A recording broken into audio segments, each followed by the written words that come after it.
తొలి సంపాదన భగవంతుడికి సమర్పించి పూజాభిషేకాలు చేయించారు. ఆ దేవుడు మిమ్మల్ని చల్లగా చూస్తాడమ్మా. మీకన్ని శుభాలు కలుగుతాయి. వెళ్ళిరండి. వస్తామండి. వెళ్ళొస్తాం పంతులు గారు. శుభమస్తు. సకల సన్మంగళాని భవంతు.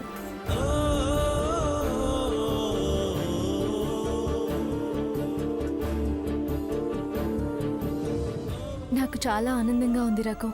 నాకు కూడా హ్యాపీగానే ఉంది సీత.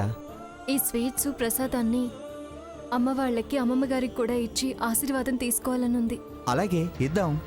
అమ్మ వాళ్ళకి ఇవ్వడం కుదురుతుంది, కానీ అమ్మమ్మ గారి వాళ్ళకి ఎలా ఇవ్వాలో అర్థం కావడం లేదు. ఇంటికెళ్ళినా స్వర్ణతో ప్రసాదం ఇవ్వడానికి వెళ్ళినా పంచాయతీనే. వాళ్ళందరికీ బాధ మిగిల్చిన వాళ్ళం అవుతాం. తాతయ్యకి ఫోన్ చేసి రమ్మంటే? అంత పెద్ద వాళ్ళకి ఫోన్ చేసి ప్రసాదం తీసుకువెళ్ళమనడం, స్వీట్స్ ఇవ్వడం ఏం బాగోదు రఘు. మరి ఎలా సీత?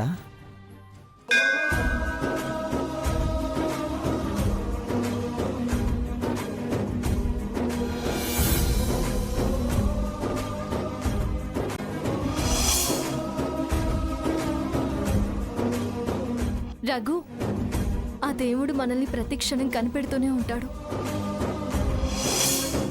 మన కోరిక తీర్చడానికే అమ్మమ్మ గారిని గుడికి రప్పించినట్టున్నాడు.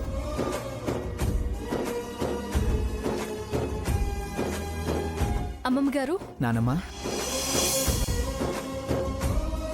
వీళ్ళు నిన్ను రమ్మంటే నువ్వు నన్ను వెంటేసుకొచ్చావా? వాళ్ళొచ్చే విషయం నాకు తెలీదు. నువ్వు అన్నపూర్ణని కాళ్ళతో తొక్కిన దగ్గర నుంచి నా మనసులో ఏదో భయం భయంగా ఉంది. నీతో అభిషేకం చేయించి ఆ ఈశ్వరుణ్ణి అపరాధం క్షమించమని ప్రార్థించడానికి వచ్చాను. అబద్ధం. వాళ్ళ కోసమే నువ్వు వచ్చావు. నువ్వు అలా అనుకుంటే అది నీ కర్మ.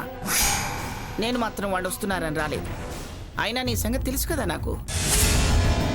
వాళ్ళు వస్తున్నారని నిన్నెందుకు వెంట పెట్టుకొస్తాను? కారణం ఏదో ఉండే దేవుడిక్కడ కలిపాడు. ఊరికే కలహానికి దెక్కో. ఎలా ఉన్నారా? మేం బాగానే ఉన్నాం నానమ్మా. మీరు కుశలాలు మాట్లాడుకోండి, నేను వెళ్తున్నా. ఆగు. అభిషేకం చేయించాలి అన్నాను కదా, ఎక్కడికి వెళ్తావు? ఉండవు. అమ్మమ్మ గారు, మాకు బ్రతుకు తెరువు దొరికింది. మొదటిసారిగా మా కష్టార్జితం మా చేతికి అందింది. అందుకే దేవుడికి అభిషేకం అర్చన చేయిద్దామని వచ్చాము. స్వీట్స్ తీసుకోండి అమ్మమ్మ గారు. శుభవార్త చెప్పారే, చాలా సంతోషం. సీత, ముందు ప్రసాదం ఇవ్వు. ఇది దేవుడికి నివేదించిన ప్రసాదం. తీసుకోనానమ్మా.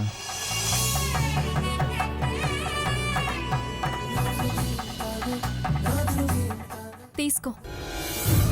వాళ్ళ బతుకు తెరువు వాళ్ళకి దొరికింది. మళ్ళీ నీది అనుకున్న దానికోసం వాళ్ళు రారులే. అది నీకు శుభవార్తే కదా. తీసుకో, స్వీట్ తీసుకో. వాళ్ళకేదొస్తే నాకేంటి, రాకపోతే నాకేంటి? వాళ్ళ చేత్తో అమృతం ఇచ్చినా నాకు విషంతో సమానం. నేను తీసుకోను.